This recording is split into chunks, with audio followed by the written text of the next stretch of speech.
Tirupati கோயில்னாலே famous லட்டும் மொட்டையும் தான். திருப்பதி கோயிலுக்கு மொட்டை போட விரும்பும் பக்தர்கள் எப்படி போய் எங்கே மொட்டை போடணும் அப்படின்னு நான் இப்போ சொல்கிறேன்.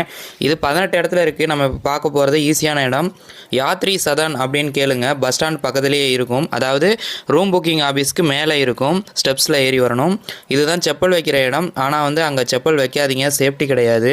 நீங்கள் ரூம்லேயே செப்பலெல்லாம் போட்டு போயிடுங்க. செருப்பு திருடுறதுக்குனே ஒரு கூட்டம் அங்கே இருக்குது. இப்படி பார்த்தீங்கன்னா கல்யாண கட்டா அப்படின்னு போட்டிருக்கு பாருங்கள். அதாவது கல்யாண கட்டா அப்படின்னு எங்கெல்லாம் போட்டிருக்கோ அங்கெல்லாம் முடிக்காணிக்கை செலுத்துகிற இடம்னு நீங்கள் தெரிஞ்சுக்கலாம். அதாவது மொட்டை போடுற இடம்.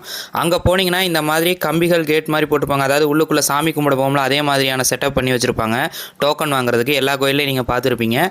நீங்கள் உள்ளே போயிட்டு அதில் டோக்கன் வாங்கினீங்கன்னா டோக்கன்லாம் ஃப்ரீ தான். டோக்கன் ஃப்ரீ ஆனவுடனே அந்த யாத்ரி சதான்கிற ரூம்குள்ளே தான் போகும். அந்த ரூம்குள்ளே போனால் எல்லாம் லாக்கராக இருக்கும். என்னடா லாக்கர்ஸாக இருக்கேன்னு பார்க்காதீங்க. அதுக்குள்ளே போய் தான் அந்த கல்யாண கட்டா, வேட்டு கல்யாண கட்டான்னு இருக்குது பார்த்தீங்களா, இதுக்குள்ளே போகணும். இதுக்குள்ளே போனீங்கன்னா அங்கேயும் செப்பல் வைக்கிற இடம் இருக்கும். ஆனால் சேஃப்டி கிடையாது எங்கேயுமே. இதுக்குள்ளே போனீங்கன்னா இங்கே மொட்டை போடுற இடம் வந்துடும். பெண்களும் மொட்டை போடுறாங்க. அதாவது அந்த சேவையில் தங்களை ஈடுபடுத்தியிருக்காங்க. இந்த மாதிரி முடிக்காணிக்கை செலுத்துகிற இடம் 18 இடங்களில் இருக்கிறதா சொல்கிறாங்க திருமலையில். ஆனால் நம்ம பார்த்தது பஸ் ஸ்டாண்ட் பக்கத்தில் கொஞ்சம் பெஸ்ட்டாக இருக்கிற இடம். தேங்க்யூ.